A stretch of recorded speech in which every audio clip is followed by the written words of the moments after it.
रवींद्र वायकर बोलतायत, पाहूयात. आलं तर त्यातनं खूप मोठं काही कळू शकतं, त्यामुळे त्यांनी ते सिद्ध करावं अशा पद्धतीने. हे कशाबद्दल झालं, मी तर सकाळपासून टी व्हीवरतीच आम्ही पाहत होतो. ज्या वेळेला 5:41 वाजता बघितलं की 2200ने अमोल कीर्तीकर विजयी. हे विजयी कसे होऊ शकतात? जर मला इलेक्शन याच्याकडनं आपल्याला जे काही फेसबुकच्या माध्यमातून वगैरे सर्व कळत होतं, तेच मला देखील कळत होतं टी व्हीच्या माध्यमातून वगैरे. कारण आमच्याकडचा कोणी मोबाईल नेलं नव्हतं किंवा आपण प्रयत्न केला तरी कोणी नेलंय काय नेलं आपल्याला कळूच शकत नव्हतं. ते त्यांनाही कळत असेल, ते त्यांच्या लोकांनी नेलं होतं, आमच्या लोकांनी कोण नेली असेल, कोणी आहे ते टॉवरचं हे केल्यानंतर कळू शकेल. पण त्यातनं हॅक केलं जातं हे काय आहे ते जरा नक्कीच जगाला कळलं किंवा आणखीन बाकीच्यांना कळलं तर खूप बरं होतं. आणि ते कळल्यानंतर मी पण प्रयत्न केला की मी कोणाला सांगणार विचारणार, तर तिथला आरो असेल किंवा आणखी कोणी असेल त्यालाच करणार की तुम्ही लोक कोणी असेल तर बाबा हे कसं काय चाललंय तुम्ही. तर आम्ही एबीपी माझ्यावाल्यांना फोन केला होता की तुम्ही हे कशा पद्धतीने सर्वांनी चालवलं. अरे 5:51 वाजता जर 1,00,000 मताच्या वर जास्त मोजणी बाकी आहे आणि तुम्ही जिंकला, हे कसं काय देऊ शकता? याचाच अर्थ आतून पण कोणीतरी तुम्हाला सांगितलं किंवा सांगितलं गेलं असं. आणि म्हणून मी 5:51च्या नंतर 6 वाजता तिथे पोहोचलो. 6 वाजता पोहोचल्यानंतर मी तिथे त्यांना विचारायला गेलो, मी आत गेलो त्यावेळेला, की हे कसं काय चाललंय. बोलतं आमची संपूर्ण प्रोसिजर चालू आहे, तुम्ही जाऊन बसा तिथे, आम्ही काही डिक्लेअर केलेलं नाही. मग हे कोणी डिक्लेअर केलं हे सर्व असं, हा देखील प्रश्न येतोय. आणि मग ते गुलाल उधळणं, हे करणं ते करणं, तुम्ही पाहिलं असेल मोठे कटआउट घेऊन गुलाल उधळणं वगैरे, हे मी घरून रागाने म्हणजे मला कळलं हे चुकीचं चाललेलं आहे. आणि म्हणून मी तिथे आलो. तिथे आल्यानंतर त्यांनी काही मुद्दे उपस्थित केले, ते त्यांच्याशी हे काय. पण असं कुठलंही मी जाऊन त्या कोचवर बसलो होतो आणि पाहिलं की तुम्हाला एक माहिती आहे, पहिली बॅलेट पेपरची जी काउंटिंग असते ही सकाळी 8 वाजता झाली. म्हणजे त्यांच्या माहितीतनं आणि आमच्या पोलिंग एजंट जे गेले होते त्यांच्या माहितीतनं हे सर्व आपल्याला कळलं. आणि ती काउंटिंग संपल्यानंतर सर्वांकडे त्यांच्या जे प्रतिनिधी प्रत्येक सर्वांकडे पाठवली की 1550 मला मिळालेले आहेत, त्याच्यानंतर 1500 मतं ही त्यांना मिळालेली आहेत. हे सर्व पहिल्यापासून येतं, फक्त A+B करायचं होतं. आणि मग EVM जी ज्या वेळेला त्यांनी चेक करायला घेतलं त्यावेळेला लास्टच्या वेळेला 1ने ते प्लस होते, अमोल कीर्तीकर 1ने प्लस होते. आता जर हॅक जर करायची होती तर मी प्लसने जाईन ना. हॅक जर करायची होती त्याने मी 1ने कशाला प्लसने मायनस जाईन. मी 1000ने 2000ने 4000ने काय की लाखाने काय असेल ते त्यांनी प्लस जाईन. 1ने ते होते. आणि मला वाचवलं कोणी असेल तर बॅलेट पेपरने. बॅलेट पेपरची जी टोटल होती ती पहिल्याने जी केली होती ती नंतर A+B केली असेल आणि त्यातनं त्यांना 1501 वगैरे काय मिळाले होते. तो 1 आणि इकडचा 1 मायनस झाल्यानंतर 50 मधून 48 मताने प्लस झालं. आता 50 नंतर 48 मताने प्लस झाल्यानंतर त्यांनी त्यांचं जे कॅल्क्युलेशन असतं प्रत्येक टेबलचं, त्यावेळेला 20 उमेदवार आतमध्ये होते, त्यांचे प्रतिनिधी 20 लोकांचे काही जे असतील ते आतमध्ये होते. मी तर आतमध्ये नव्हतो. मग प्रश्न राहिला हॅक केला जातो की नाही. मोबाईल तर सर्वांकडे असतील, कोणी कुठे असतील तर तुमच्याकडे पण तिथे मोबाईल, तुमची अर्धी लोक आतमध्ये मी पाहिली. माझ्याबरोबर देखील 2-3 लोक तुमची टी व्हीवाले आतमध्ये गेले होते, त्यांच्याकडे पण मोबाईल होता. मग ते पण हॅक करू शकतात का, हा पण प्रश्न येऊ शकतो. त्यामुळे या कुठल्याही गोष्टीला अर्थ नाही आहे. काही आणि कोणतरी म्हटले शपथ घेऊन शकणं म्हणजे काय असं, तर हा ती का आईची शपथ आहे का? ती का आईची शपथ आहे का? 4.5 लाख लोकांनी मतदान केलेलं आहे, निवडून दिलेलं आहे. आणि ती कायद्याच्या दृष्टीने आहे. तुम्हाला कायदेशीर ज्या गोष्टी करायच्या त्या प्रत्येकाने कराव्या, त्यालाबद्दल काही नाही आहे. आणि त्यामुळे अशा पद्धतीने निगेटिव्हिटी माझ्याबद्दल करणं, हे का पुन्हा मुलाला कदाचित तिथून MLA ला उभा करायचं असेल, मग त्या MLA ला उभा करायचं आहे तर वायकरांच्या विरोधात. आता मी तुम्हाला माहिती आहे, मी त्या ठिकाणं माझी जी ताकद असेल, कामाची ताकद किंवा संघटनात्मक ताकद किंवा आणखीन काही मी जे काही चांगलं करेन त्याची ताकद ह्या 4 महिन्यात दिसून येईल ना. मला तर 13 दिवस मिळाले होते.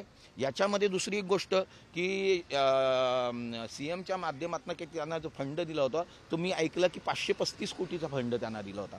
आता हा फंड आणि त्यांचा मुलगा तोच वापरत होते. जे पदाधिकारी शिवसेनेचे किंवा ते नेते असल्या कारणाने त्यांची नेमणूक देखील त्यांनीच केली होती. मला माहीत नाही माझ्या समोर बसलेला कोण, माझ्या बाजूला बसलेला कोण हा पदाधिकारी इकडचा आहे का तिकडचा आहे. हे माझं देवाची कृपा, मतदारांचे आशीर्वाद याच्यामुळे 13 दिवसामध्ये जे करता येईल, एक रेप्युटेशन होतं, कामाचा ब्रँड होता आणि त्या अनुषंगाने निवडून आला. तिथे गेल्यानंतर मी देखील कामच करणार आहे. मला दुसरं काहीच नाही. मी वर्कॉलिक आहे, अल्कोहोलिक नाही यांच्यासारखा, वर्कॉलिक आहे. आणि त्यामुळे काम हेच माझं दैवत आहे, लोकांची कामं करणं. त्यामुळे कुठल्याही प्रकारचं माझ्याकडनं किंवा मला काही करता येतंय किंवा असं काही नाही आहे. हे खोटा प्रचार चाललाय. हा खोटा प्रचार त्यांनी थांबवावा. कोर्टात जायचं तर कोर्टात जावं, जिथे जायचंय कायदेशीर बाजू मांडाव्या, पण खोटेपणा करू नये एवढंच माझी विनंती. आरोप जे आहे त्यांच्यावर दबाव होता, सारखे फोन येत होते, त्या वारंवार वॉशरूमला जात होता, असे सुद्धा काल आरोप करण्यात आले. संजय राऊतांनी आरोप केलेले. एक कोणाचा दबाव होता, काय होता हे तर मी काय सांगू नको शकत नाही. तुमच्यावर आता तुमच्या मालकाचा दबाव असेल किंवा काय मी सांगू शकतो का? मालकाचा दबाव तुमच्या कोणावर आहे किंवा काही आम्ही बोलू शकतो का? असू शकेल तुमच्यावरती की हे द्यायचं नाही, ते द्यायचं नाही, काय असेल हे मी काही बोलू शकत नाही. त्याचं मी माझ्या बाबतीमध्ये काय असेल त्यांनी मला वाटतं तिथे संपूर्ण कॅमेरे लावलेले आहेत, टोटली कॅमेरे लावलेले आहेत. सर्व कॅमेऱ्याच्या ऑन कॅमेरा संपूर्ण चाललेला आहे. एवढे पोलीस आहेत. 20 उमेदवारांचे जो उमेदवाराने आमच्या त्या मोबाईलची तक्रार केली त्याला 1000 तरी मतं पडली आहेत का हो? बघा, त्याला 1000 तरी मतं पडली आहेत का?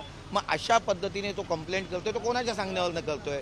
उगीच हॅरेसमेंट करायची यामध्ये. त्यामुळे पारदर्शकतेने या मुंबई शहरातली, महाराष्ट्रातली, इंडियातलं हे झालेलं आहे. मग माझ्याकडनं जर असा मोबाईल असेल तर यांनी पण यांच्या इथे देखील जे निवडून आलेले जे उमेदवार आहेत, त्यांचे खासदार आहेत, तिथे पण यांनी असा प्रयोग केलाय का? तो देखील त्यांनी सांगावा. सर, विलास पोतनीस यांच्या विरोधात गुन्हा हा, दाखल करण्यात आला. आता ते जर असे मोबाईलच्या बाबतीमध्ये हे जर करत असतील तर तुम्ही देखील तुमचा बॉडीगार्ड घेऊन वगैरे आतमध्ये आला, ते देखील चुकीचं आहे ना. हे 188 या नियमाच्या अनुषंगाने काय 500 रुपये दंड असतो असं काही नाही आहे मोठं. पण त्याला खोटं देऊन त्याला कुठलं तरी वळण दाखवावं. असं वळण न दाखवता तुम्हाला कायदेशीर कुठल्या ज्या काही गोष्टी करायच्यात त्या कोणीही करू शकतो, ते नाही आणखी कोणीही करू शकतो. त्यामुळे तुम्ही ते केल्या कारणाने आम्हालाही करायला लागलं. तर आम्ही कशाला केलं असतं? कोणाच्याबद्दल काय गरज आहे असं कोणाला हे करायचं? नाव येत पारदर्शकतेने ह्या हिंदुस्थानमध्ये झालेलं इलेक्शन हे पारदर्शकतेने झाले म्हणून तुमची देखील लोक निवडून आली, ही लोक निवडून आले आणि मी देखील निवडून आलेले. ते तुमचा पराजय हा मोठेपणाने पचवायला शिकला पाहिजे. माझं जर असं तर मी नक्कीच त्याला शुभेच्छा दिल्या असता आणि मी ते म्हटलं. हरल्यानंतर देखील त्यांनी म्हटलं की मी सॉरी म्हटलं, कारण मी त्यांना हे केलेलं आहे. मला कोणालाच दुखवायचं नाही आहे. याच्या अगोदर देखील मी कोणाला दुखवलेलं नाही, याच्या पुढेही मला दुखवायचं नाही. मी आलोय तर लोकांची कामं करण्यासाठी आलोय, म्हणून कोणाला तरी टार्गेट करायचं, हे टार्गेट करणं सोडून द्यावं अशी माझी विनंती आहे. तक्रारदाराला जीवे मारण्याच्या धमक्या येत आहेत असं सांगितलं होतं. तुम्ही जिंकून येण्यापूर्वीपर्यंत असं म्हटलं जात होतं की वायकर आमचाच माणूस आहे, फक्त आम्ही तिकडे पाठवलेला आहे. या निकालामुळे आता हे देखील आता काय आता म्हणावं याला, हे तुम्हीच सांगायचं. आता मी काय बोलत नाही. सर तक्रार स्थापन करण्याची मागणी केली. त्यांना जे काय मी सांगितलं ना, कायदेशीर ज्या काही गोष्टी आहेत SIT करावी, आणखीन काही असेल की जे काय असेल ते नक्की करावं. तक्रारदाराला धमक्या येत आहेत तुमच्या कार्यकर्त्यांकडनं असं त्यांनी मग तसे त्याच्या नावाने कोणी जे धमक्या देतात त्यांनी कंप्लेंट करावी पोलीस सर, स्टेशनला. तुम्हाला ज्यावेळेला उमेदवारी जाहीर झाली त्यावेळेला गजानन कीर्तीकर यांचं देखील नाव पुढे आलं होतं की ते अमोल कीर्तीकर यांना चुकून मदत करतायत. त्यांचे स्टेटमेंट्स देखील होते. विजयानंतर त्यांच्याशी काही बोलणं झालं किंवा त्यांनी नाही बोलणं झालं, नाही झालं बोलणं नाही. सर, राज ठाकरे यांची आज भेट घेतली. ही भेट नेमकी कशासाठी होती? या मी आत्ताच सांगितलं, ही सदिच्छा भेट होती. यात सर्वच चर्चा होणार, काय झालंय, काय चाललंय, सर्वच होणार. नाही, मन की आणि जन की बात नाही. जी बोलतोय ते मी माझी बात सांगतोय. तुम्हाला मी मगाशीच म्हटलं ना की ह्या काही शपथ काय आईची शपथ किंवा वडिलांची शपथ किंवा आणखी कोणाची शपथ नाही, देवाची शपथ वगैरे नाही आहे. देवाची शपथ तिथे त्या कायदेशीर रूपाने असेल ती मी ती घेणारच आहे तिथे. त्यामुळे एक जिंकून आलेलं आहे, मला सर्टिफिकेट दिलेलं आहे. कायद्यामध्ये जे आहे ते रूल्स प्रमाणे सरळ चालणार आहे. नाही, विचारा जे काही विचारायचे ते बिनधास्त विचारा. हा हा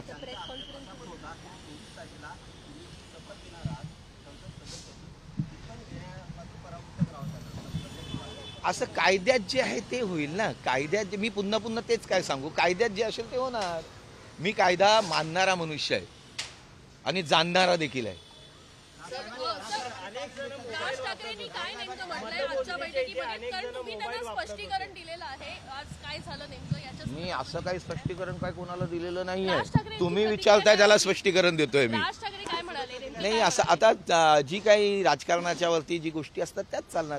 सर, मतमोजणीच्या वेळेला अनेक जण मोबाईल वापरत होते. तुमच्या देखील निदर्शनास आलं होतं माझ्या पण, मला पण दिसत होतं. आयोगाची जी यंत्रणा होती याचा अर्थ अशी इथंच नाही, संपूर्ण जेवढं मी आता आज 8 इलेक्शनला मी हे केलेलं आहे तर सर्व ठिकाणी तुम्ही पण घेऊन गेलेला असणार असं नाहीये.